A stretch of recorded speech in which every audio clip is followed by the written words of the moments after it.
computadora. Ah, sí se pudo, perfecto. No, ya se pudo grabar. Ya Ajá. dice grabando, nada más para saber que se está Muchas grabando en mi gracias. computadora.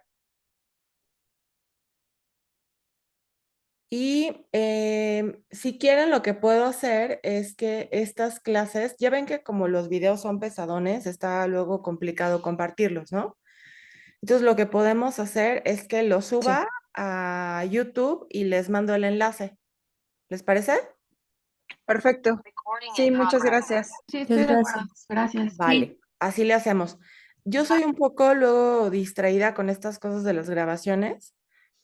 Si alguien se percata de que no estoy grabando, porfa, nada más recuérdenme, ¿no? Oye, Marcela, ponle grabar porque si no, no vamos a tener material para recordar. Les agradecería muchísimo. Bueno, creo que ya estamos todos, me parece. O identifican ya que tomaron clase con otros profesores si nos hace falta alguien. Ya estamos, ¿no? Sí, Sí. creo que sí.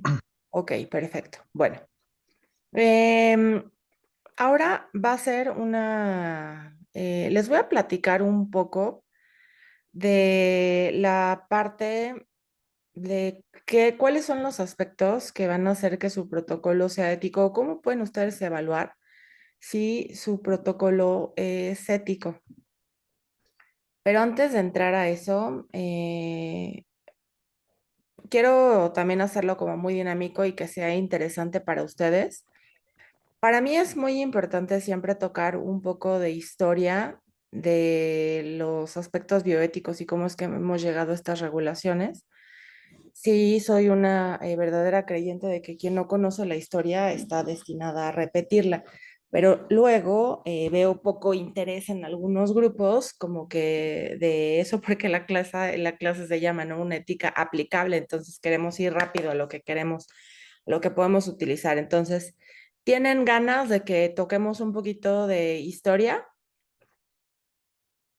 Sí, No nos sí, tomamos sí. mucho tiempo. Sí. Seleccioné algunos como estudios o sea, podríamos echarnos todo el semestre, ¿no? Bueno, trimestre hablando de esto de historia, pero nada más seleccioné unos poquitos casos para que tengan algo de contexto de por qué es que existen las regulaciones que tenemos ahorita, no les haga un poco de sentido el por qué necesitamos seguir estas regulaciones, el por qué necesitamos también que alguien más nos revise los protocolos, ¿no?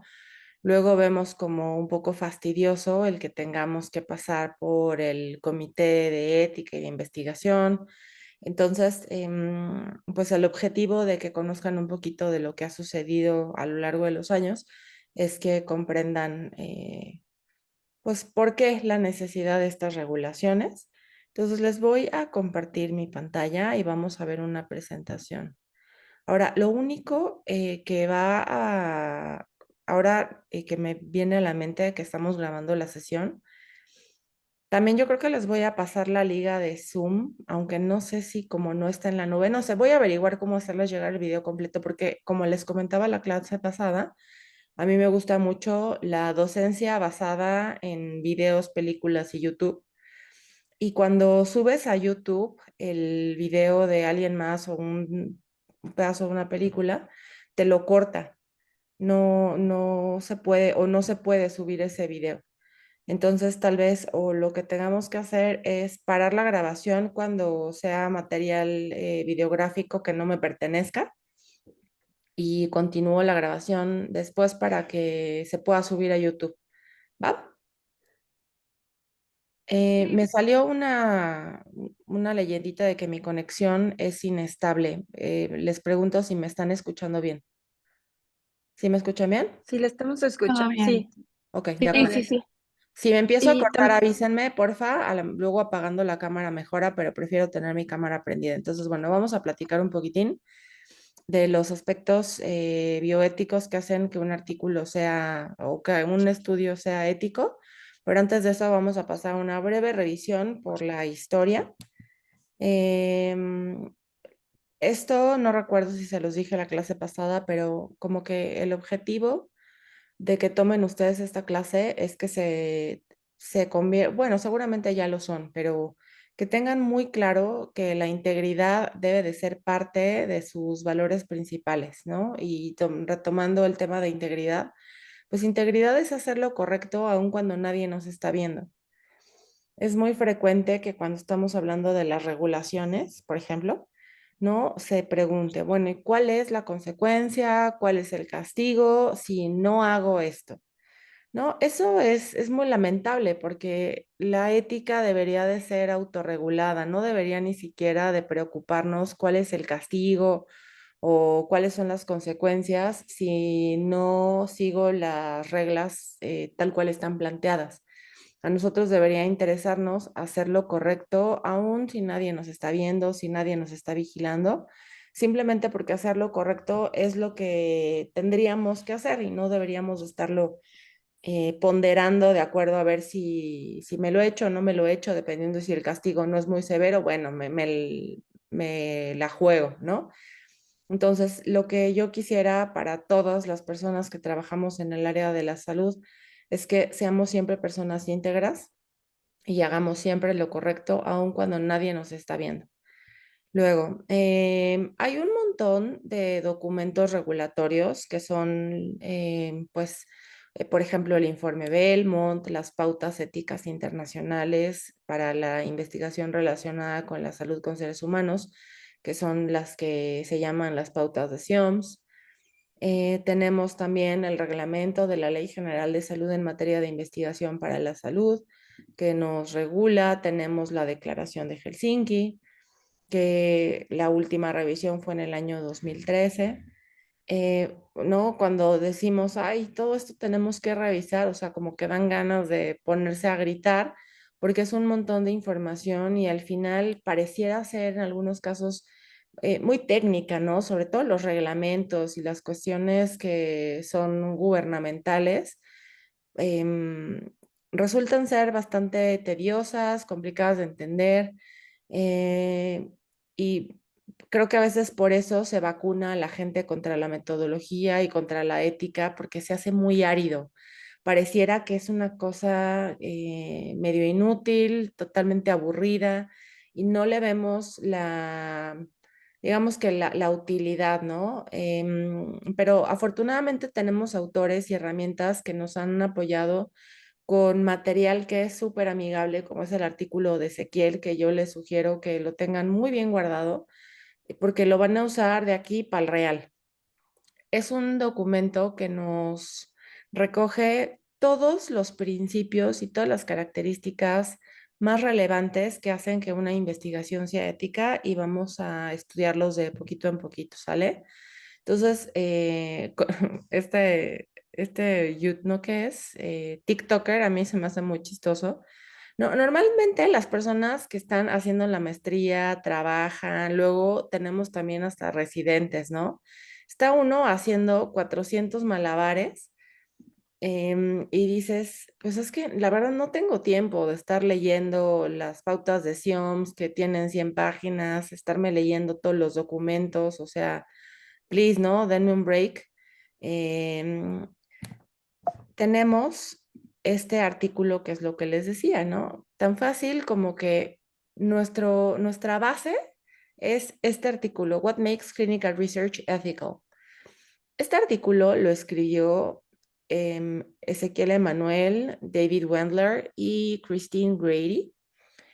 El primer autor, Ezequiel Emanuel, es un señorón que pues tiene toda una carrera en el área de bioética, está muy metido en el área de integridad científica.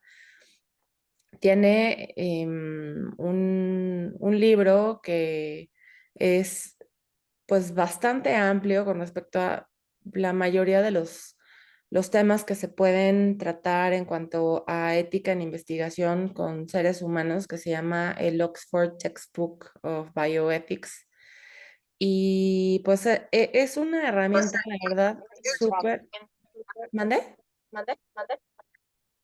Ah, creo que se abrió el micrófono de alguien. Les pido porfis que tengan sus micrófonos por si tienen ruido de fondo o algo así. Si me ayudan a apagarlos, se los agradecería muchísimo.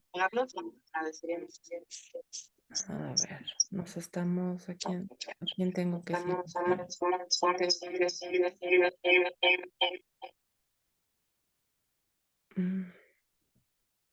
No veo quién tenga el micro prendido, pero bueno, continuamos.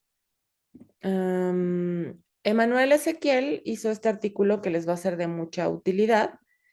Entonces, antes de que digan, ya no necesito las pautas de Sion, ya no necesito la declaración de Helsinki, etcétera, etcétera, no, a ver, calma, calma, ¿no? Hay muchas cosas más que necesitamos conocer y todavía necesitan eso. No se vayan a poner a hacer nada más copy-paste de lo que viene en el artículo de Ezequiel porque requiere mucho más análisis que eso.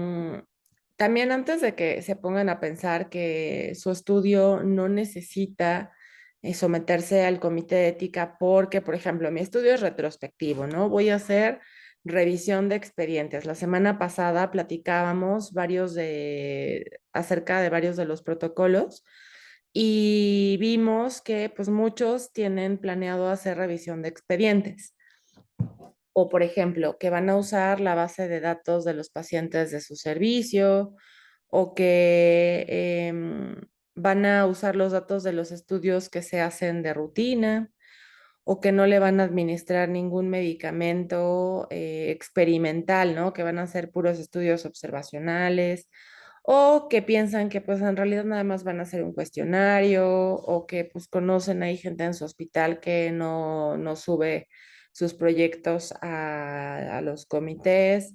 Entonces, bueno, si los demás no lo hacen, pues porque yo sí lo voy a hacer.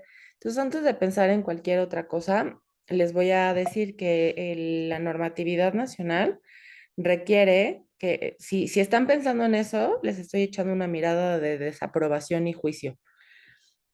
Em, Todos los estudios requieren, según nuestra normativa, todos los estudios, aun cuando sean de revisión de expedientes, aun cuando solo vayan a hacer ahí a un cuestionario, cuando piensen que su estudio realmente es bastante sencillo y no van a causarle daño a ninguna persona, pues bueno, los estudios de investigación que incluyan datos de seres humanos, que incluyan revisión de expedientes, requieren ser revisados por un comité de ética e investigación, ¿de acuerdo?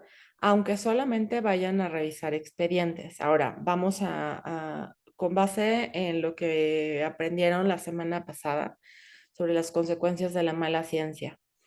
Em, ¿quién, ¿Quién me puede decir o por qué se les ocurre que aun cuando tengan un estudio de revisión de expedientes, tengamos que pasar por la revisión de un comité de ética y de investigación?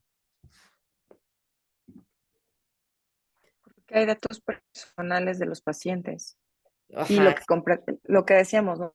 ¿No? Tenemos que comprometernos a hacer una buena investigación, o sea, tratar de ser muy certeros en lo que buscamos y respetar siempre lo que encontramos en el expediente porque es confidencial. exactamente. Por temas de confidencialidad y de adecuado resguardo o de adecuado manejo de datos personales, ¿no? Que estemos con cuestiones bien firmes en cuanto a los mecanismos para la confidencialidad, para resguardar la confidencialidad de los datos. Se tiene que evaluar que nuestra metodología es robusta, aun cuando sea para revisión de expedientes. El tener un protocolo que está mal planteado metodológicamente, como consecuencia, va a generar tener resultados inválidos, resultados espurios, y eso puede dañar también a posteriori la información, puede ser utilizada por alguien, tomar esa información para tal vez tomar alguna decisión con respecto a algún paciente. Entonces eso puede tener consecuencias. Y adicionalmente, pues bueno, también se tiene que revisar que no se vaya que no haya pues tal vez ahí algún conflicto de intereses, que pudiera mermar validez científica, ¿no? Hay muchas cosas que revisarle a los protocolos, pero digamos que principalmente el que haya un adecuado manejo de información que es confidencial y el que el estudio esté bien hecho y no vaya a generar información que sea poco válida, que sea información que vaya a causar daño en vez de ayudar. Esos son los dos puntos principales. Ahora, esto me lo voy a saltar porque lo vamos a ver un poquito más adelante. Ya se los adelanté, si necesitan pedir consentimiento informado. Antes, si se quedaron con la versión del reglamento de la Ley General de Salud en materia de investigación previa al año 2013, pues bueno, sí decía el título segundo que en caso de investigaciones con riesgo mínimo, la Comisión de Ética, por razones justificadas, podrá autorizar que el consentimiento informado se obtenga sin formularse por escrito, es decir, de manera verbal, y tratándose de investigaciones sin riesgo, podrá dispensar al investigador la obtención del consentimiento informado. Ese artículo se derogó, ¿no? ¿Qué significa en materia legal derogar? ¿No? A partir del año 2014, a partir del 2 de abril del año 2014, todo esto que estaba permitido dejó de estar permitido, lo que significa que absolutamente todos los estudios, incluidos los estudios de revisión de expedientes, requieren consentimiento informado, ¿no? Ahora, esto tiene implicaciones científicas. Ya saben que a veces quien se pone a hacer las leyes no necesariamente trabajan en el campo o tienen experiencia en el área que están legislando. Eso que hicieron fue una verdadera locura. Se me olvida que no me están grabando, entonces voy a ser muy prudente. Ese cambio no apoyó a la ciencia. ¿Por qué? Si resulta ser que van a hacer la revisión de expedientes de los últimos 10 años con respecto a ciertos factores de riesgo para algún desenlace en particular, ¿creen que sea posible contactar a las personas que se trataron en los últimos 10 años en el hospital para solicitarles consentimiento informado? Imagínense que van a obtener los datos del expediente o pretenden obtener los datos del expediente desde el año 2013 hasta la fecha. ¿Creen que sea posible localizar a los pacientes que fueron a tratarse en el hospital en el año 2013, 2014, 2015? No a Más, todos, perdón, Edgar. pues no a todos. Exactamente, exactamente, esa es la clave. Como no podemos localizarlos a todos, solamente vamos a poder localizar a algunos para solicitarles el consentimiento informado. Pues resulta ser que probablemente vayan a encontrar a los sobrevivientes, ¿no? A los que a lo mejor estaban en mejores condiciones de salud. Entonces, sesgo número uno. En la selección estaríamos incluyendo, si es que lo tenemos que hacer a fuerza con consentimiento informado, de entrada estaríamos incluyendo a los participantes que siguen vivos, punto número uno.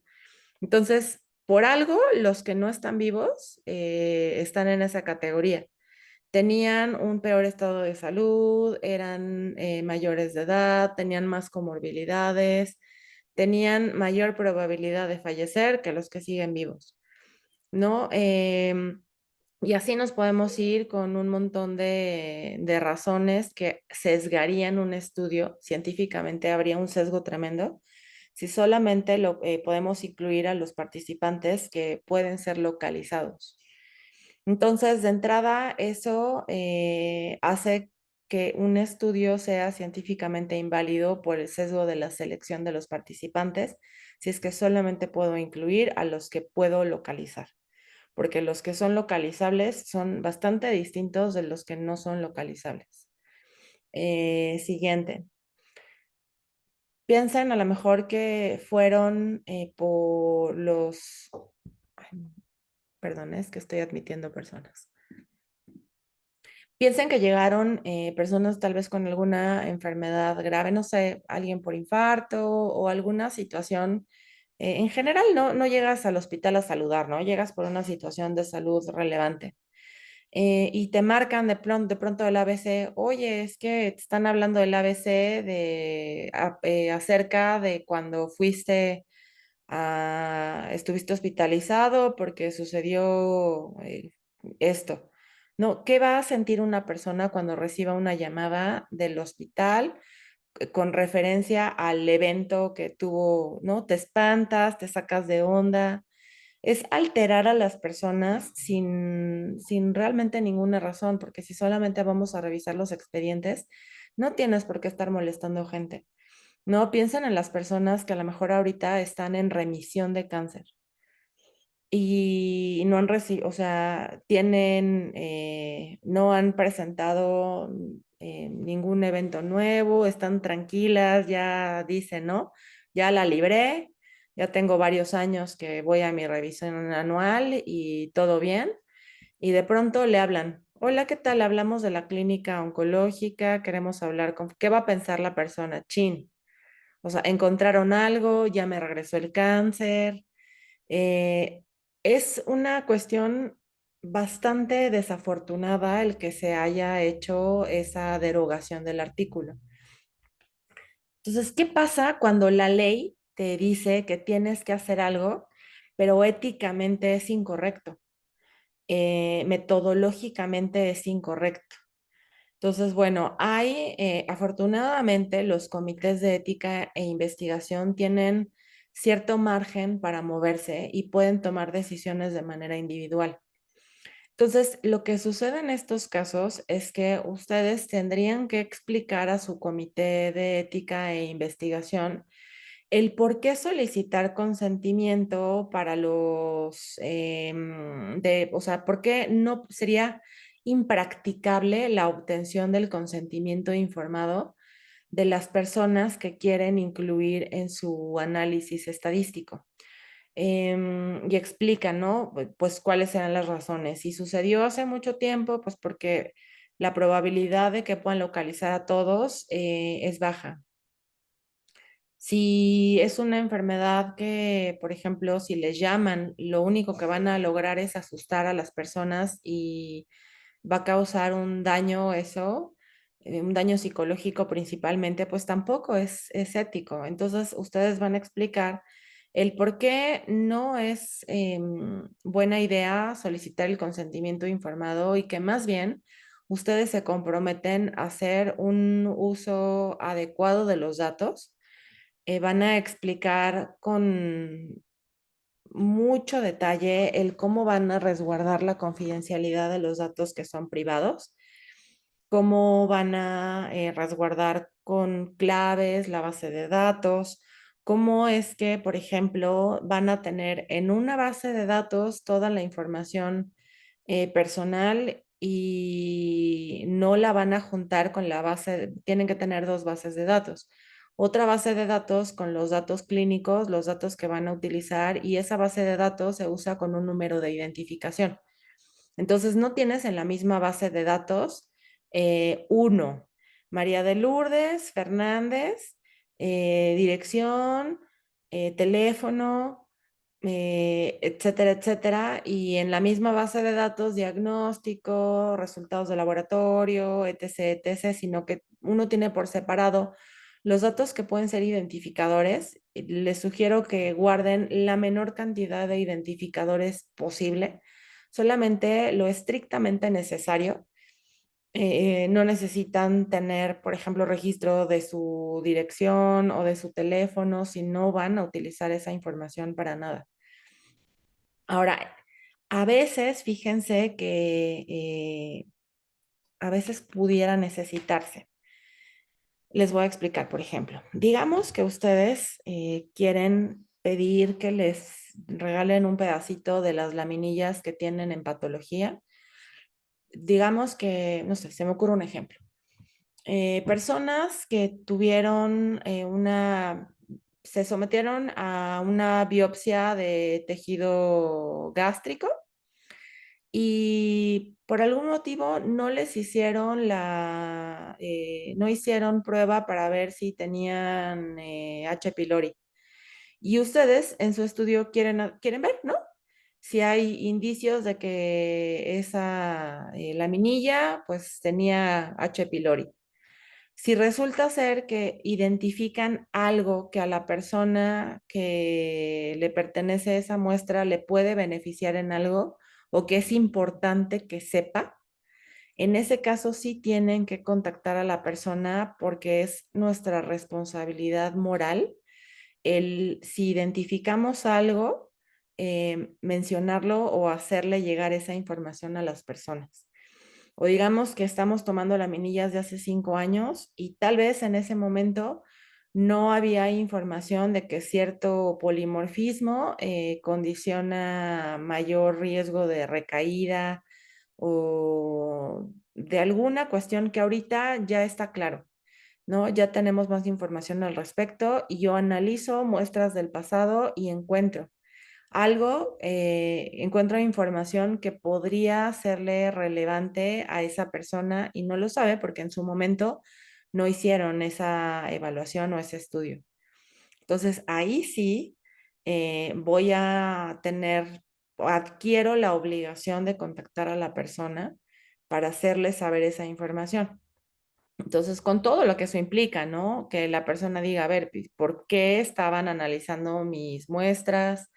Todo lo que eso implica. Entonces, cuando hagan un estudio en donde se piensan analizar tejidos o muestras que se tienen recolectados previamente, que se tienen en un biobanco, piensen en las consecuencias de eso, porque una vez que identificaste o diagnosticaste algo, pues ya no hay marcha atrás. Tienes que localizar a la persona para avisarle.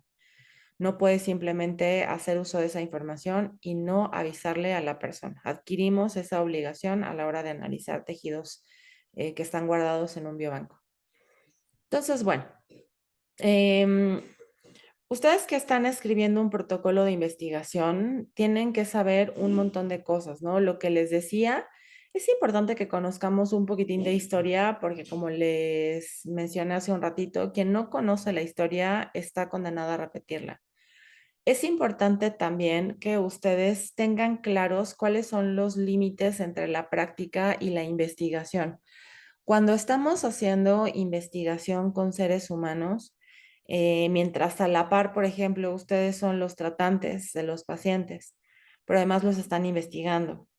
Entonces puede desdibujarse la línea de hasta en qué momento traigo puesto el sombrero del doctor, en qué momento traigo puesto el sombrero del investigador.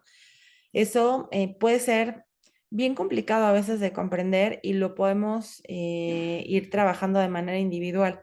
¿No? Hay estudios que, bueno, les quedará muy claro si van a revisar expedientes, pero en algunas ocasiones en donde los estudios son prospectivos, pudiera ser un poco complicado comprender las diferencias entre qué está del lado de la práctica y qué está del lado de la investigación.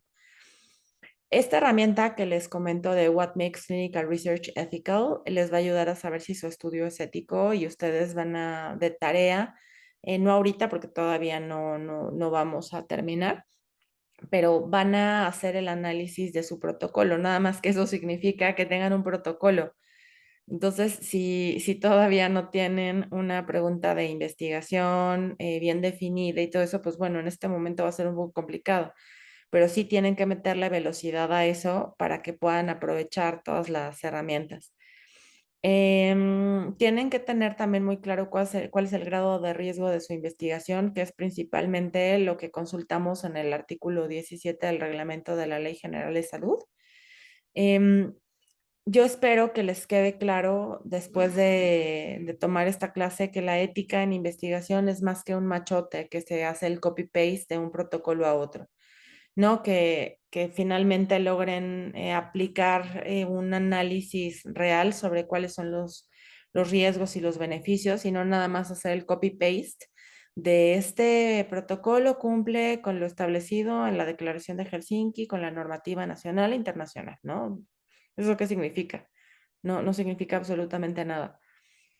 También que el consentimiento informado es más que un pedazo de papel. Vamos a tener claro que el consentimiento, y esto les va a servir también para su práctica clínica cotidiana. porque el consentimiento informado tiende a verse más como un requisito legal, ¿no? De ya aquí tengo el consentimiento y estoy amparada a cualquier cosa o amparado, ¿no? Cualquier cosa aquí tengo, nada más lejos de la realidad. Puedes tener consentimiento informado firmado e igualmente meterte en problemas. Entonces, el consentimiento informado debe de plantearse como un proceso donde tenemos la oportunidad de explicarle a los pacientes que cuando estamos haciendo una investigación ya no son pacientes, sino son participantes. Tenemos la oportunidad de platicarles y de explicarles todo lo que vamos a hacer y cuál va a ser la utilidad. Que la ética está presente en todas las etapas de la investigación y que va más allá del escrito y de la protección de los seres humanos. Está presente desde la formulación de la pregunta de investigación hasta la manera en la que se presentan los resultados de la investigación en una publicación científica. ¿No? Y esto desde que está presente desde la formulación de la pregunta de investigación, en algunas ocasiones me han cuestionado, ¿no? O sea, ¿a qué te refieres? ¿Cómo que desde la pregunta de investigación? Eso se refiere al clinical equipoise que vamos a estar platicando más adelante. Quiere decir, si realmente su pregunta de investigación podríamos contestarla revisando la literatura o hay una duda genuina. Si nosotros podemos hacer una revisión de la literatura y contestar esa pregunta de investigación, sería antiético hacer un nuevo estudio porque ya sabemos la respuesta a esa pregunta y no deberíamos de seguir investigando, más bien deberíamos de estar aplicando. Y bueno, pues continuamos con un poquitín de historia. ¿Alguien conoce a este Una sujeto? pregunta. Sí, adelante. ¿Qué pasó, Edgar? Si yo, por ejemplo, pienso hacer mi protocolo con base en pacientes, digamos, del consultorio y que decido a algunos niños, por ejemplo, con hiperactividad bronquial, darles salbutamol y a otros clenbuterol, pero es mi práctica clínica y lo voy a utilizar eso, yo lo voy a recabar información para hacer o que estoy haciendo un estudio de investigación, o pues ya como parte de mi ejercicio profesional, ellos saben que, o sea, yo tengo su información personal, y ya nada más con base a mi juicio clínico utilizaré en unos clenbuterol y salbutamol. O sea, me refiero si lo hago en mi consulta del día a día, pero ahorita que si lo quiero meter a un protocolo de investigación, ¿les tengo que informar Sí. o puedo nada más hacerlo?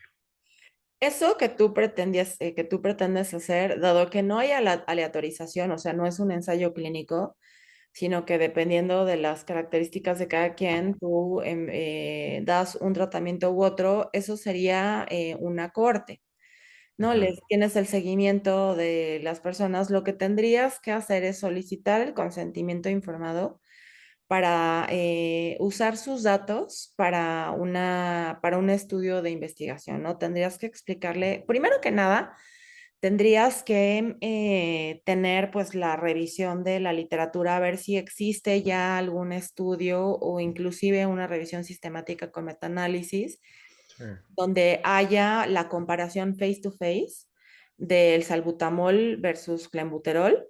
¿Sí Ujú. son esos dos? Sí, o sea, no es en sí, pero es una idea, o sea, con base en si tengo Ok. que recabar consentimiento Sí tendrías que informado. recabar consentimiento informado por lo siguiente. Imagínate, bueno, a ver, una de las principales consecuencias de no seguir los principios éticos cuando la comunidad médica y científica no hace las cosas como está planteado en digamos que en los reglamentos, en las normativas, es la pérdida de la confianza de la comunidad, de las personas. Imagínate que al rato te ponen, ya, hiciste tu estudio y lo publicaste y te manda, te hablan, ¿no? De que te habla Marta de baile.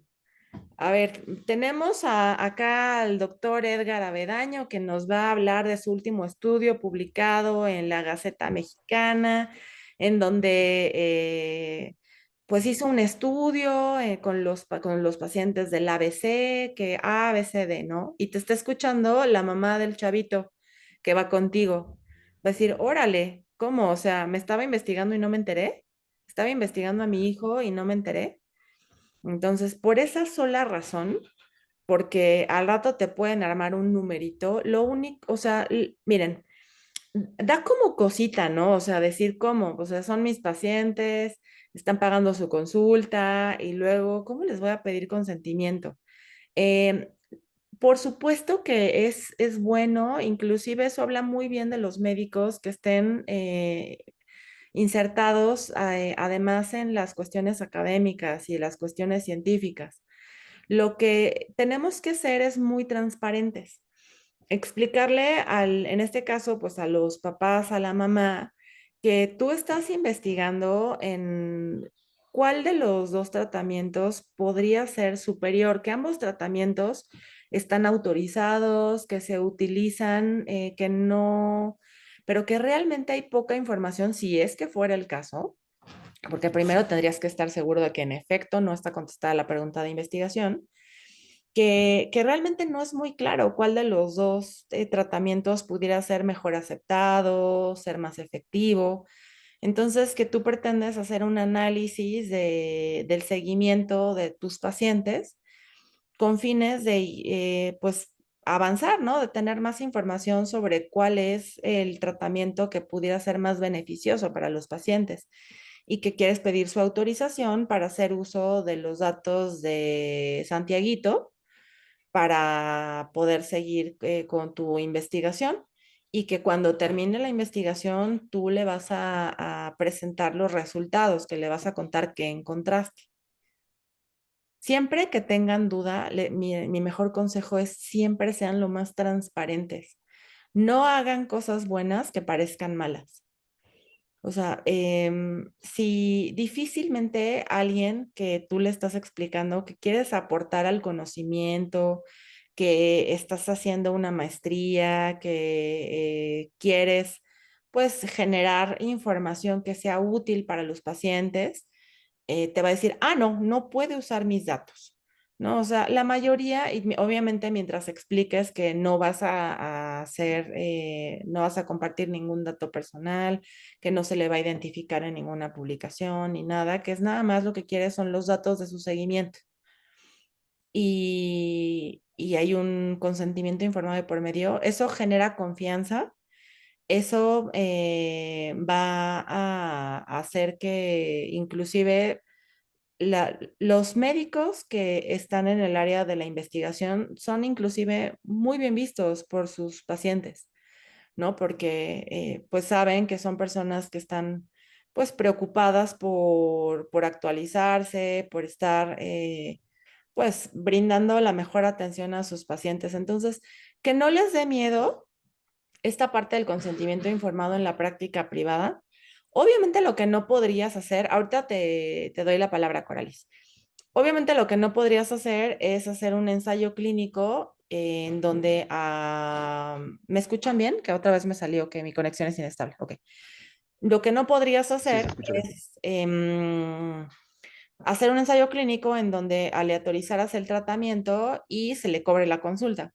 Eso sí no se puede hacer porque no se le puede cobrar a alguien por entrar a un ensayo clínico, ¿no? Inclusive se le paga a la gente por entrar a un ensayo clínico. Eso ya es otra cosa, pero en tu caso es un estudio observacional en donde lo que estás pidiendo es que te den chance de usar sus datos, Okay. Sí, ¿vale? gracias. Ahora sí, Coralis, ¿qué pasó? Yo quería comentar respecto a lo que dice el doctor, que, eh, por ejemplo, yo le doy a mis pacientes de primera vez un aviso de privacidad y un consentimiento informado a todos. Y en esos documentos yo incluí un acápite que dice que si llega a ser relevante y necesario, se podrían utilizar sus datos para informar, ¿no? Para crear material de información y basado en los resultados, ¿no? Y en su evolución. Si yo hago eso, que el paciente lo lee cada vez que va a entrar por primera vez a mi consulta y lo firma. Igual hay que hacer un consentimiento informado aparte, así como el que menciona el doctor, porque Em, yo solamente, ya para terminar, yo solamente lo contemplo cuando es un caso, o sea, un caso para ya hacer un con todos reporte los, de caso, ¿no? Como ah, para publicar. exacto, cuando es un caso muy peculiar y así, a ese sí, y sí, yo tengo claro que tengo que pedirle permiso, notificarle, ¿no? Su consentimiento de utilizar su caso, porque voy a utilizar todo su completo. Lo único que me va a falta es su nombre, ¿verdad?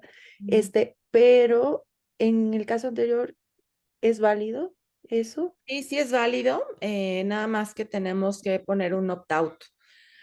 Eso hacen muchos hospitales. De hecho, me parece que el ABC en su aviso de privacidad dice que los datos podrán ser utilizados con fines de investigación.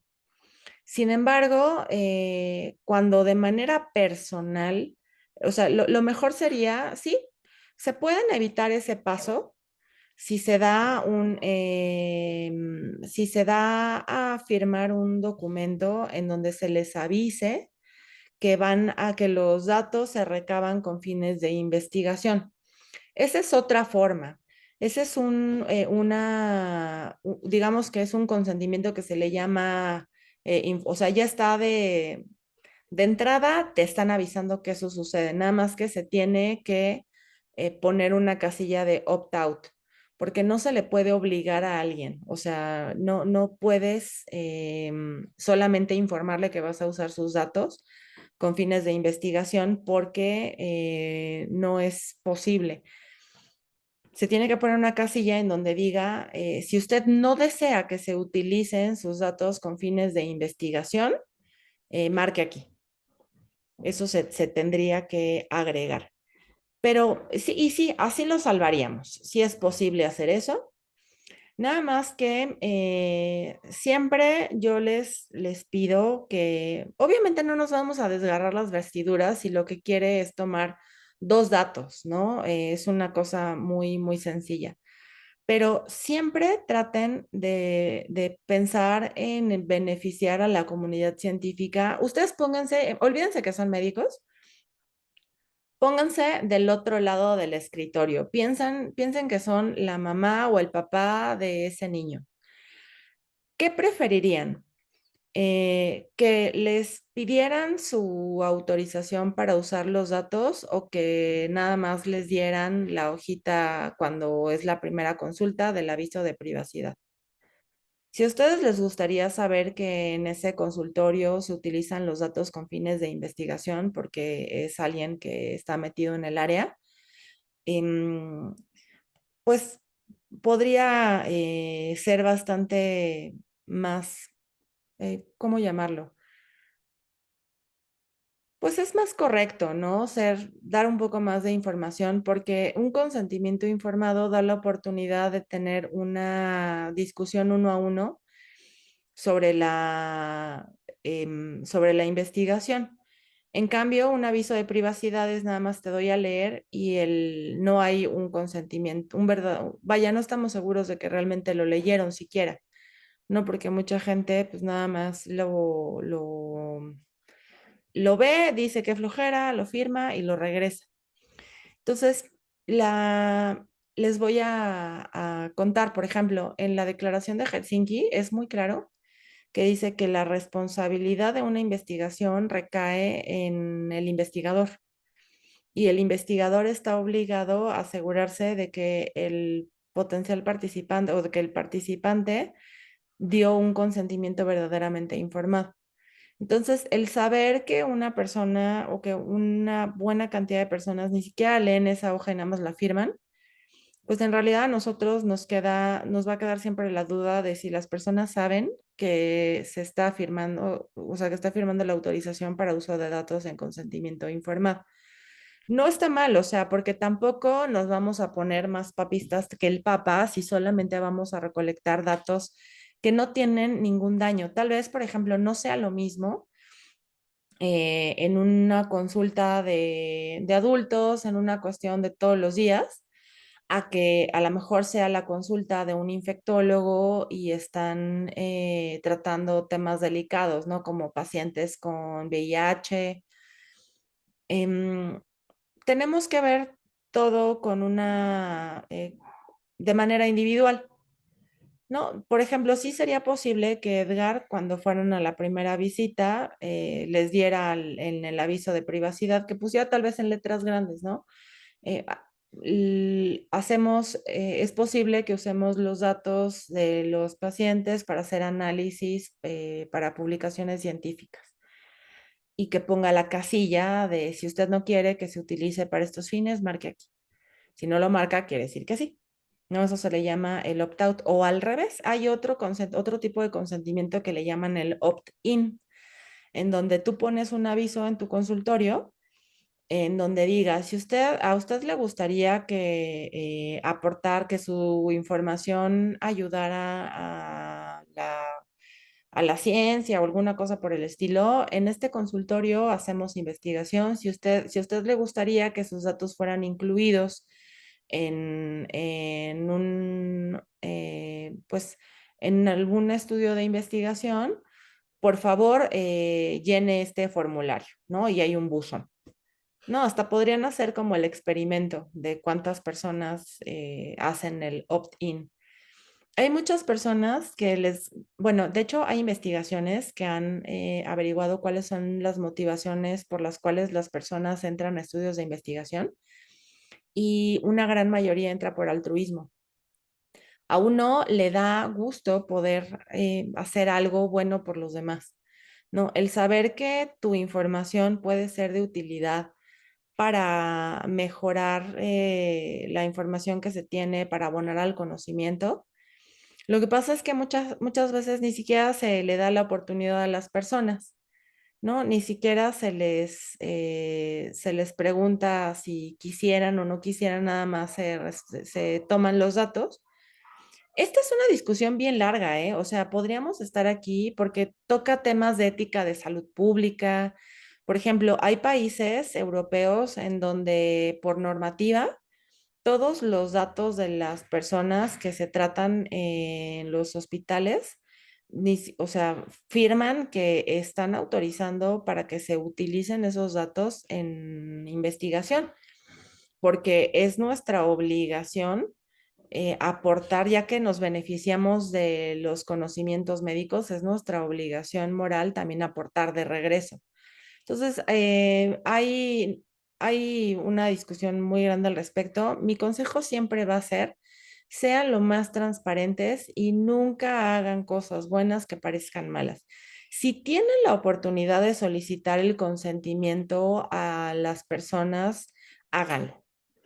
¿No? Si eso les va a imposibilitar el que puedan hacer ese estudio, porque ya se dan cuenta de que todo el mundo les dice que no, pero solamente van a tomar datos, pues entonces pueden plantear al comité que les den chance de obtener esos datos. Pero si tienen oportunidad de solicitar el consentimiento informado y ser lo más honestos y transparentes, siempre tírenle a lo más alto, ¿no? A los principios éticos y morales más altos. Había otra mano levantada, pero ya la bajaron. Era yo. ¿Qué Eh, pasó, Pau? Gracias. Solo era para hacer un comentario hablando de que a veces no sabemos si realmente la persona leyó o no el documento que le estamos dando a firmar.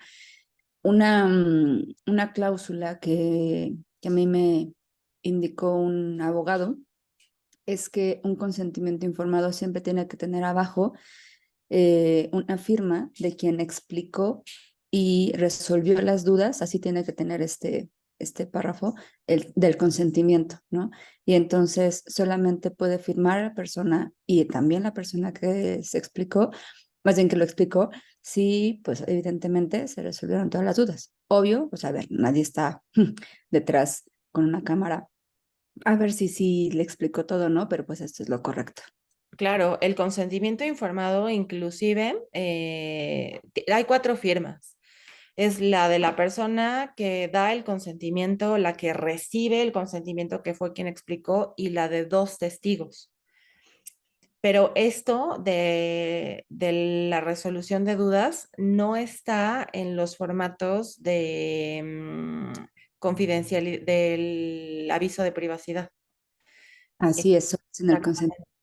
En el consentimiento informado, ahí, o sea, eso es lo ideal. Pero lo que planteaba Coralis era poner la cláusula de que la información se utilizara con fines de investigación en el aviso de privacidad.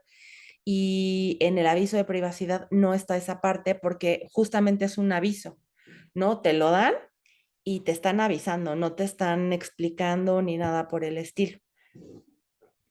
No se vayan a confundir entre esos dos documentos para la investigación y para algunos procedimientos, ¿no? Por ejemplo, si van a hacer ustedes algún procedimiento, tienen que tener consentimiento informado. Son dos documentos por aparte. Y sí, en efecto, pues en el consentimiento informado se tiene que firmar y ahí viene el responsable. Pero bueno, más adelante van a llevar también una materia que se llama Buenas Prácticas Clínicas e inclusive van a saber cómo se debe de firmar, cómo se deben de poner las fechas para que no haya posibilidad de que alguien altere la fecha. Hay un montón de detalles que hay que cuidar. Pero bueno, regresemos ahora al tema. ¿Alguna otra duda con respecto a esto o continuamos con esta parte de los estudios de por qué no existen tantas regulaciones? Bueno, ¿alguien identifica a este sujeto de acá? ¿Lo han visto antes? Sí, es el doctor Joseph Mengele, si no me Exactamente, equivoco. es exactamente. Mengele, el ángel de la muerte, como le llamaban. ¿No? Este sujeto, pues fue famosísimo por cosas malas. Hizo bueno, no nada más él, muchísima gente de los investigadores médicos nazis hicieron pues investigaciones terribles, ¿no? Él se especializó, le encantaban los gemelos y todo lo que tuviera que ver con la eugenesia. Le interesaba mucho el ver si podía, por ejemplo, cambiar los judíos que tuvieran ojos oscuros, ver si les podía pigmentar para que fueran azules. Hizo un montón de siameses de manera artificial, ¿no? Literal, cosía a dos personas juntas, sin anestesia. Hacía un montón de locuras y pues es como la figura clave de quien hizo probablemente los estudios más espantosos en, en cuanto a los nazis, ¿no? Se hicieron muchísimas cosas horribles, como por ejemplo utilizar a seres humanos como filtros, pues literal, filtros humanos de agua de mar, ¿no? Querían ver si podían hacer tomar a las personas agua salada y utilizarlos como filtros para obtener agua dulce. Si, por ejemplo, sumergían a las personas en agua helada, cuánto tiempo podían aguantar antes de fallecer, cuánto tiempo podían sobrevivir las personas sin comer y sin tomar agua, qué pasaba si les inyectaban gasolina, o sea, preguntas de investigación absolutamente ridículas y absurdas, que bueno, tenían fines bélicos, ¿no? Muchas de ellas, por ejemplo, pues el por qué querían saber cuánto tiempo podía sobrevivir una persona en agua congelada, pues para ver cuánto tiempo valía la pena, vaya, si valía la pena o no mandar a rescatar a sus soldados después de que hubieran estado en aguas heladas durante cuánto tiempo, ¿no? Y cosas por el estilo. Se hicieron un montón de estudios antiéticos en lo que va, bueno, en lo que duró la Segunda Guerra Mundial por los nazis. Y cuando terminó la Segunda Guerra Mundial, pues se hizo el juicio que todo el mundo conoce, de donde derivó el Código de Nuremberg. El Código de Nuremberg consistió en 10 puntos No, no crean que era una cosa muy larga, eran 10 puntos nada más. Y el primero era que es absolutamente esencial el consentimiento voluntario del sujeto humano. No podían volverse a hacer investigaciones en las cuales no se les preguntara a los participantes si querían ser parte de esa investigación. No más tomar a gente por la fuerza para meterlas a proyectos de investigación. Ese, bueno, fue uno de los primeros resultados de los crímenes de guerra, el Código de Nuremberg. No, antes del Código de Nuremberg no existía ningún documento que fuera internacional. Sí, vaya, que tuviera el objetivo de regular los aspectos bioéticos de manera internacional. Aunque en la década de los 30 sí se publicó en Alemania un documento regulatorio de las prácticas de investigación, el cual por supuesto se pasaron por alto completamente los nazis cuando estaban haciendo los experimentos en los campos de concentración. Otro estudio que derivó en la publicación del informe Belmont fue el estudio de sífilis de Tuskegee. ¿Alguno de ustedes ha visto alguna de las películas, que hay un montón de películas, o ha leído acerca de esta historia del estudio de sífilis de Tuskegee?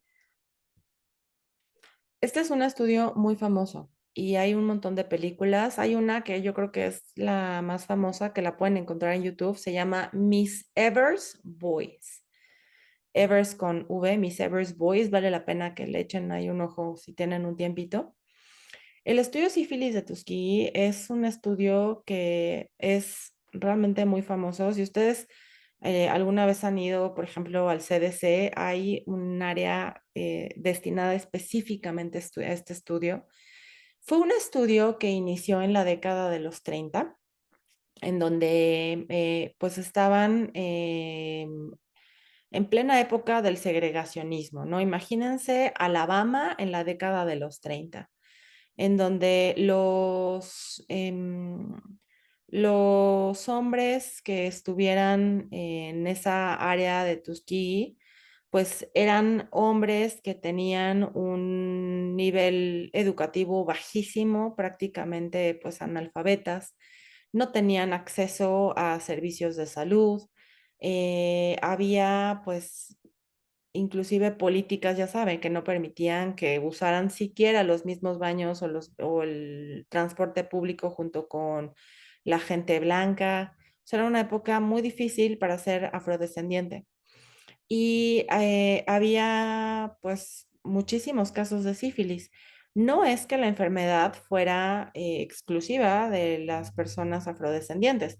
Era una enfermedad o es una enfermedad que puede darle a cualquier persona. Sin embargo, este estudio se hizo exclusivamente en personas afrodescendientes porque pues era mucho más fácil reclutarlos, ya que se les ofrecían por medio de engaños tratamientos gratis, los cuales pues no eran tratamientos. Ese es un flyer que, como pueden ver aquí, que dice Color People, Free Blood Tests, Free Treatment. Pues sí, sí eran pruebas de sangre gratuitas, pero esos tratamientos ni siquiera eran tratamientos porque no había tratamiento. Les hacían punciones lumbares, les tomaban un montón de muestras de sangre, les sacaban, les hacían muchos procedimientos, los cuales se los vendían como si fueran tratamiento. Pasaron los años, en la década de los 40 ya se contaba con un tratamiento, ya se utilizaba la penicilina para tratar la enfermedad. Sin embargo, se hicieron todos los esfuerzos por evitar que estas personas se enteraran que ya existía un tratamiento y se mantuvieron sin tratamiento durante 40 años. Este es un estudio que fue parado solamente porque salió un periodicazo. Probablemente hubiera seguido hasta que el último participante hubiera fallecido. Pueden ver aquí a la derecha el periodicazo del New York Times que dice, no, víctimas de sífilis en estudio de Estados Unidos permanecieron sin tratamiento por 40 años. Fue cuando un periodista se enteró de que existía ese estudio y fue a hacer la nota y la publicó, que el gobierno paró el estudio, se compensaron a las personas con dinero, a las que habían sobrevivido. Muchos ya habían fallecido, muchos a consecuencia de la enfermedad.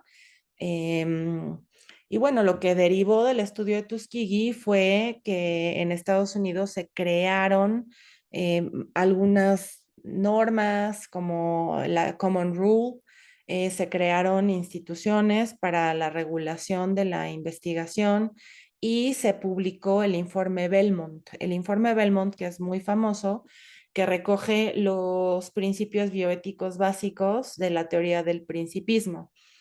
La teoría del principismo que no inventaron las personas de Estados Unidos, sino que es una teoría europea que habla de los 4 principios bioéticos básicos, del principio de respeto, de respeto a la autonomía, de beneficencia, de no maleficencia y de justicia. Ellos toman esos principios y los reducen en 3: el principio de respeto a la autonomía, el de beneficencia, que junta lo que tiene que ver en su definición, junta la beneficencia con la no maleficencia en un solo principio, y el principio de justicia, y eso es lo que viene en el informe Belmont, y fue a partir del estudio de Tuskegee. Ahora, aquí siempre me gusta detenerme porque, a ver, les voy a hacer una pregunta. ¿Ustedes qué pensarían o qué diseño de estudio se les hace que pudiera ser más riesgoso?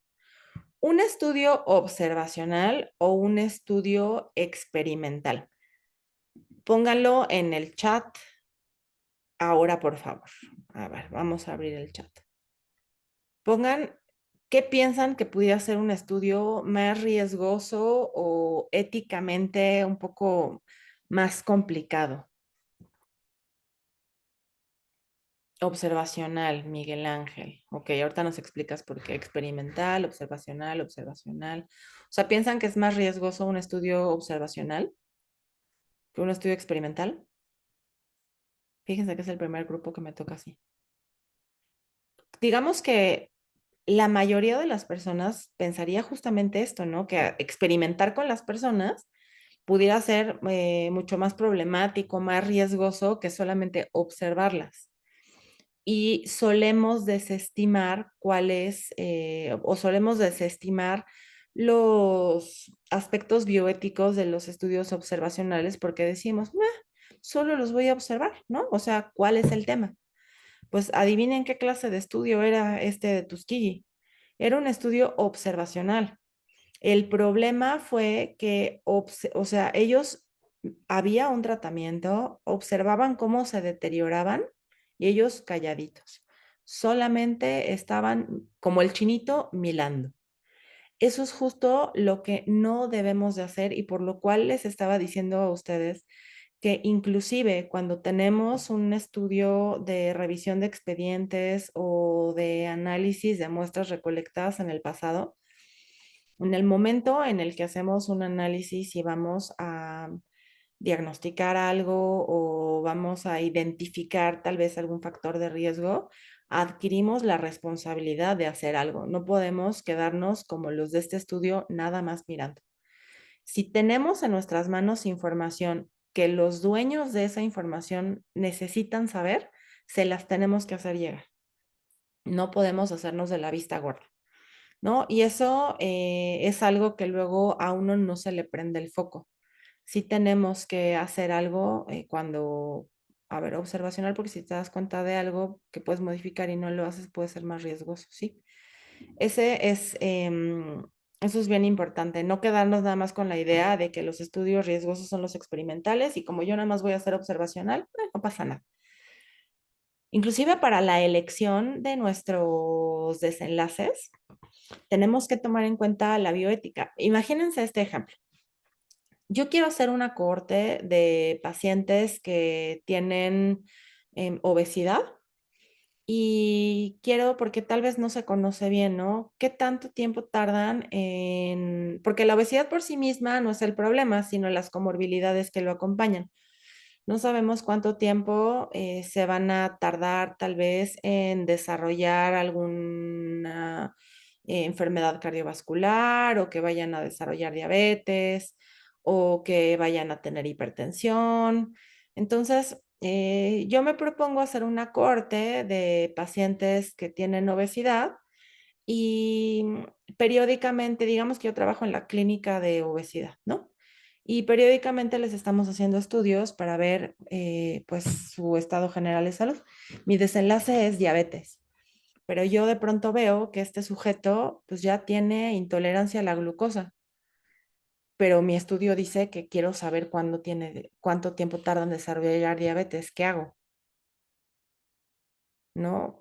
Si le digo, pues ya no voy a ver el desenlace, porque entonces vamos a tener que dar tratamiento. ¿Qué hago? Sorry, tengo que decirle. No me puedo nada más quedar viendo cómo se sigue deteriorando y esperar a ver cuánto tiempo más falta para que le dé diabetes. En ese momento se le dice, señor, usted va a que vuela para que tenga diabetes, ya está presentando estas alteraciones y entonces pues tenemos a veces que replantear, ¿no? Pues no me voy a esperar hasta ver que tenga diabetes. Tal vez valga la pena meter una enmienda y éticamente lo único que yo podría ver es que tengan no sé, intolerancia a la glucosa cuando mucho, ¿no? Si detecto que empieza a tener alteraciones, yo tengo que avisar desde antes. Entonces, bueno, este fue el estudio de Tuskegee. Ahora, este es otro que vamos a ver en alguna de las clases, vamos a ver un documental de este estudio porque es tremendo. A ver, voy a dejar de compartir un momentito y voy a buscarles en YouTube un video muy cortito que probablemente no sé si YouTube me va a dejar verlo, pero bueno, si no se ve, vemos la manera en que lo edite y le corte ese pedazo y lo pueda subir. Mm, a ver.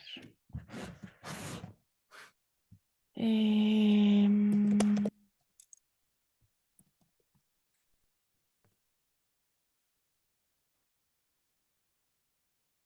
ahí voy, denme chancito.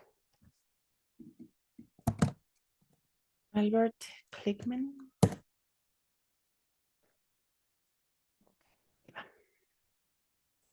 Voy a compartir. Desafiamos la nueva fórmula de Rexona 72 horas Tenemos un al comercial. límite y comprobamos su superioridad. Si tú no paras, And I'm actually going to turn it over to Jim right now, and we're sí. going to have some comments and reflections from Albert Kligman's friends and colleagues, and I'm going to ask Jim Layden to take over from here.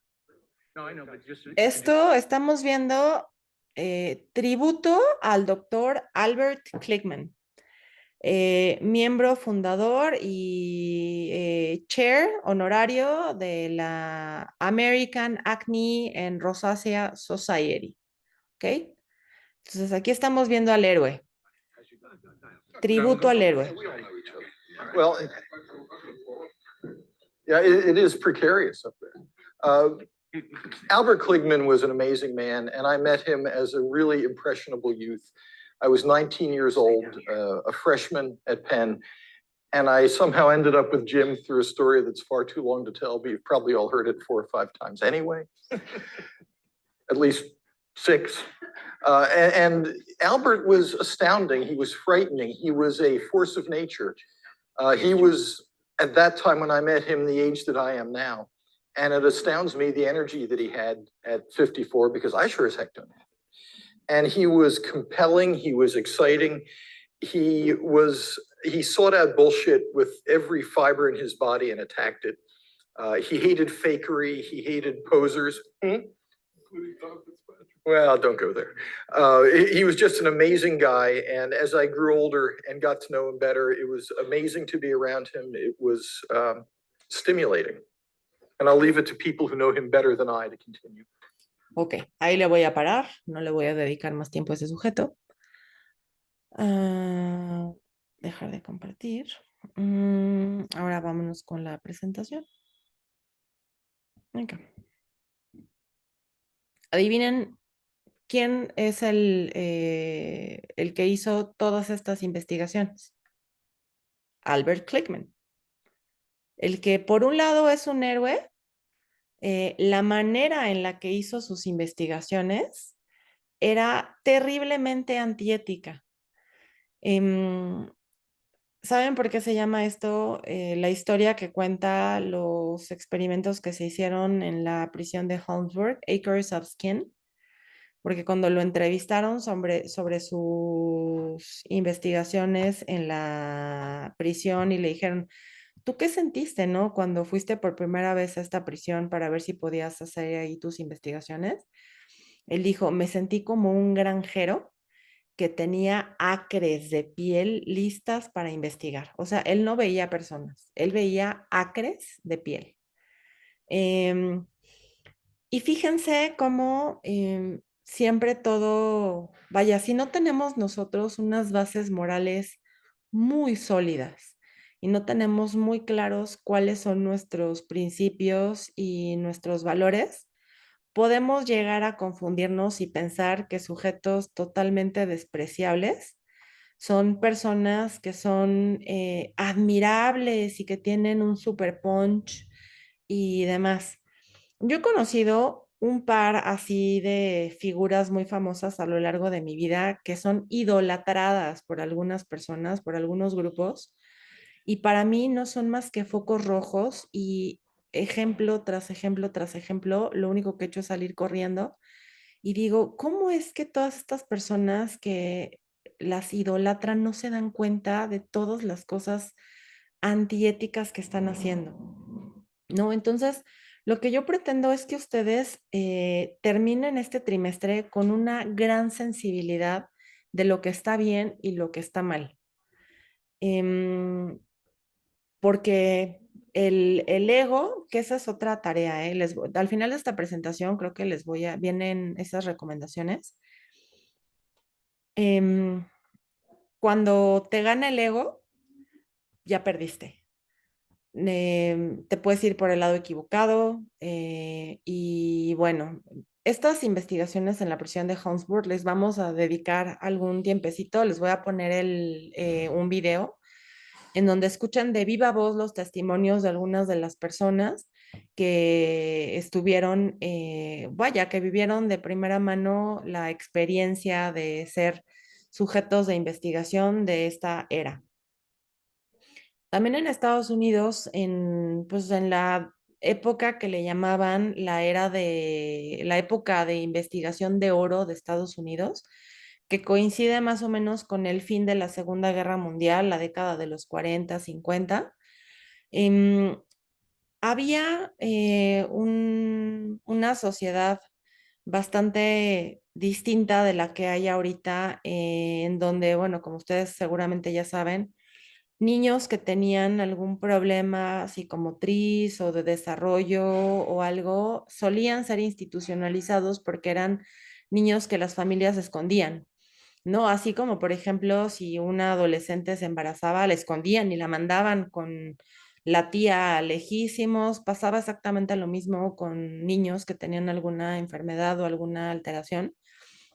Y había muchas escuelas en donde, bueno, muchos internados en donde mandaban a estos niños. Uno de esos colegios era el colegio de Fernald. Y con los niños que estaban viviendo ahí, pues se hizo un montón de investigación sobre radioactividad. Quaker patrocinó estudios para conocer el proceso de radioisótopos en cuestiones digestivas, o sea, cuestiones digestivas por medio de radioisótopos. Y a los niños, como pueden ver aquí, les daban, hasta niños chiquititos, les daban avena radioactiva. Y las investigaciones, pues las investigaciones se hacían en niños que pues estaban completamente em, nada protegidos, o sea, no había nadie que viera por ellos porque pues habían sido prácticamente abandonados por su familia, iban, los dejaban ahí y no había nadie que los defendiera. Luego tenemos otro ejemplo de ese estudio, otra institución era Willowbrook, en donde aquí tenían niños ya con síndrome de Down o con pues situaciones bastante más evidentes y aparatosas. Esta escuela de Willowbrook ponía como carta de entrada a los papás para que pudieran dejar a sus hijos ahí, que parte del trato era que sus hijos podían formar parte de investigaciones, ¿no? Si tú dejas a tu hijo aquí, tu hijo va a ser parte de investigaciones. Ahí se hicieron muchas investigaciones sobre hepatitis A e inmunoglobulinas. Le inyectaban a los niños o les daban a comer alimentos que ya estaban contaminados con heces de otros niños que tenían hepatitis A. Y estas, les puedo decir que son de las fotos más bonitas. Véanlas o sea, las menos feas y aparatosas. Hay unas que cualquier película de terror se queda corta. Vean o sea, la sobrepoblación. En una cuna, todos estos niños. 2 niños por camita. Entonces eran unas cuestiones terribles. Y esto se hacía después o durante, eh, bueno, muchos de estos estudios se hicieron cuando ya había sido publicado el Código de Nuremberg. Am, ¿Por qué creen? Y hasta aquí le voy a parar con ejemplos horribles. ¿Por qué creen que aún existiendo, por ejemplo, el Código de Nuremberg y que pues obviamente todo mundo sabía cuál era qué había sucedido en los experimentos de guerra de la Segunda Guerra Mundial? ¿Por qué creen que los investigadores norteamericanos, o sea, no, ¿por qué no permeó? ¿Por qué seguían haciéndose esta clase de investigaciones aún después de lo vivido en la Segunda Guerra Mundial y aún después de que ya se había publicado este código internacional que era el Código de Nuremberg? ¿Por qué se les ocurre? Que tiene mucho que ver con la parte psicológica o con los comportamientos de los investigadores. Sí, adelante, Luis Carlos. Yo creo que era más que nada como la parte racial, ¿no? O sea, digo, como los alemanes pues decían que los judíos y los romaníes eran subhumanos y que eran una amenaza, entonces yo creo que por eso yo pienso que los estadounidenses pensaban algo similar con la gente de color o con la gente que no era blanca, que eran inferiores a ellos y que por eso no había ninguna implicación o no iba a pasar absolutamente nada si experimentaban con ellos. Y pues en este caso con los niños, pues porque han de decir, pues como el pensamiento que muchos ortopedistas tienen, es de que cuando vas a reducir a un niño, le vas a acomodar un huesito, el niño no lo tienes que anestesiar porque al niño no le duele, no se acuerda.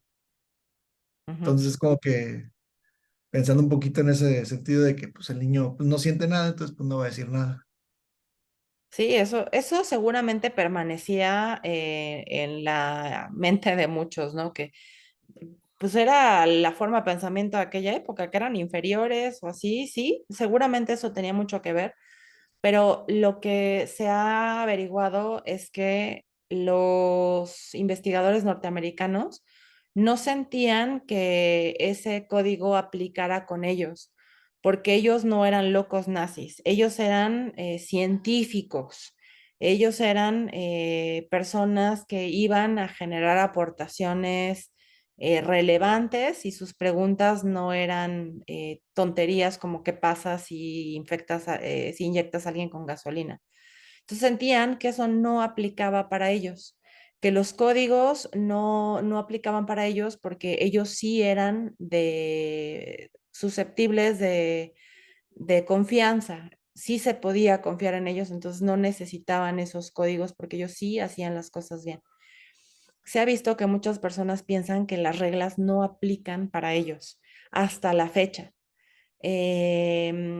Ahorita no tengo el concepto, o sea, no puedo recordar cuál es ese concepto, pero a lo mejor, Pau, tú que estás en el área de psicología, es como una personalidad narcisista, pero no es eso. Em, Cuando las personas sienten que tienen como derechos especiales, eso pasa muy comúnmente en el área médica. Creo que para nadie es sorpresa que el gremio médico suele en algunas ocasiones sentirse como que está el mundo y los médicos, ¿no? Los médicos está prácticamente al lado de cualquier deidad. Entonces, hay mucho ego, hay muchas personalidades narcisistas en el área médica que por algún motivo creen que las reglas no aplican para ellos, ¿no? Yo trabajé durante algunos años en un hospital, en un instituto nacional que está localizado en Lomas Virreyes, en donde el director de investigación en aquella época, hace millones de años, tenía a sus alumnos y a sus alumnos les decía, no, tú sí empieza tu protocolo aunque no te lo haya aprobado el comité, ¿no? ¿No? Porque es mío, ¿no? Yo soy punto y aparte. Entonces, esa clase de pensamiento de que somos especiales, de que nosotros no aplican esas reglas porque nosotros somos unos fregonazos, buenas personas, es esa clase de mentalidad la que nos hace pensar que no necesitamos estos códigos porque pues, nosotros sabemos bien lo que hacemos. ¿Ok? Entonces, nada más alejado de la realidad. Lo de los límites entre la práctica e investigación es algo que vamos a encontrar en el código en el informe Belmont. Un mensaje nuevo. También por fines económicos. Sí, claro. Sí, sí, sí. Los fines económicos, de hecho, por eso últimamente se toma tan en serio esto de los conflictos de interés y ya tendremos tiempo para hablar de los conflictos de interés, porque no nada más entran en eh, no solamente el dinero, sino inclusive la fama. No sé si con ustedes lo hice la clase pasada o no, creo que sí, que me contaran sus razones para estar en la maestría. Les pregunté. ¿Me escuchan? Porque se me fueron todos de la cámara. Se me hace que mi internet me está fallando. Sí, Ah, ok, sí les pregunté. Ok. sí, Muchos, sí, nos... ok. Yo les hago esta pregunta básicamente para identificar si tenemos aquí algún menguele, em, porque mucha gente se mete a la maestría, o sea, literal por la fama y la fortuna o por ser coleccionistas de títulos. Y lo último que les interesa es aprender y generar conocimientos, ser mejores clínicos. Les voy a contar, por ejemplo, yo que coordino la maestría del seguro en colaboración con el Politécnico, la maestría tiene varias sedes, la de allá, y la sede de la Facultad de Medicina inició sus clases el 2 de octubre. Entonces, algunos despistados fueron a mi oficina a ver si nosotros también empezábamos ese día. Y me llamó muchísimo la atención una doctora que llegó a presentarse, pero, o sea, mientras se presentaba, me recitó todo su currículum, ¿no? O sea, de entrada, cuando alguien se presenta como, hola, yo soy el doctor o doctora fulana de tal, fellow de Harvard, egresada de no sé dónde, con maestría en fulano, con subespecialidad en bla, bla, bla, bla, bla, bla, bla, bla. De entrada, eso ya es como algo que llama la atención sobre la importancia que le da esa persona a los títulos nobiliarios. Em, y me preguntaba, por ejemplo, que si podía entrar al curso, ¿no? Y le dije que nuestra sede, pues ya habíamos empezado, que tenía que esperar hasta septiembre, y me dijo, no importa, o sea, aunque entre a la mitad, porque lo que me interesa es ya poder entrar al doctorado. Le digo, ¿pero doctorado en qué? Pues no sé, en qué hay? Y yo, no, a ver, o sea, espérame, ¿no? Pero lo que me interesa es saltarme la maestría. Yo, pero ¿por qué te quieres saltar la maestría? Porque yo tengo una maestría en ginecología. Pues que esto es otra cosa. O sea, la investigación, pues tienes que aprender las bases, ¿no? O sea, no, pero es que yo ya tengo una maestría, ya no necesito otra maestría, necesito un doctorado. ¿O qué doctorados ofrecen? ¿Cuál es el que abre más pronto? O sea, me quedé impresionada de verdad con eso. Entonces, bueno, es, es muy real que estamos en un área en donde el ego y el narcisismo impactan muchísimo en la manera en la que se conducen las personas. Ahora, esto de los límites entre la práctica y la investigación es algo que pueden encontrar en el informe Belmont en la primera parte, antes de hablar de los principios bioéticos básicos. Y es importante que nosotros conozcamos cuáles son las diferencias, porque pues son objetivos totalmente distintos. Les voy a pedir, yo ahorita se los voy a explicar acá, pero les voy a pedir que afiancen el conocimiento leyendo ustedes de primera mano. Es una página, no crean que es más. Busquen el informe Belmont y lean la partecita donde viene los límites entre la práctica y la investigación.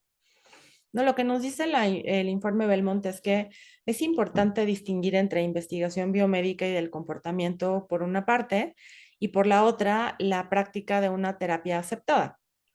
Ella para saber qué actividades deben sufrir revisión para protección de los sujetos humanos de investigación. No, por ejemplo, la investigación pues tiene que pasar por una revisión para proteger a los sujetos humanos de investigación. Lo que se hace en la práctica cotidiana no requiere de un consentimiento no de un consentimiento, no requiere de la revisión de un comité. Imagínense que un comité revisara cada una de sus consultas, ¿no? O sea, sería imposible. Estoy viendo que ya se nos acabó el tiempo, ya son las 8:30 y tienen otra clase. Empezamos, miren, léanse de tarea, por favor, esta parte del informe Belmont y aquí retomamos la siguiente semana, ¿vale? De acuerdo. Bueno, que tengan muy buen fin de semana. Cuídense mucho. Gracias, Marta. Gracias. No sé si el artículo que mencionas de What Makes Ethical Clinical Research. Research. Ajá, lo ponen, si quieren se los mando por correo. Se los mando y váyanlo leyendo, ¿vale? Sí, Vale, sí, gracias. por favor. Vale, cuídense. Vale. Gracias, Marta. Bye. Ay, que estén Bye. muy bien. Chao.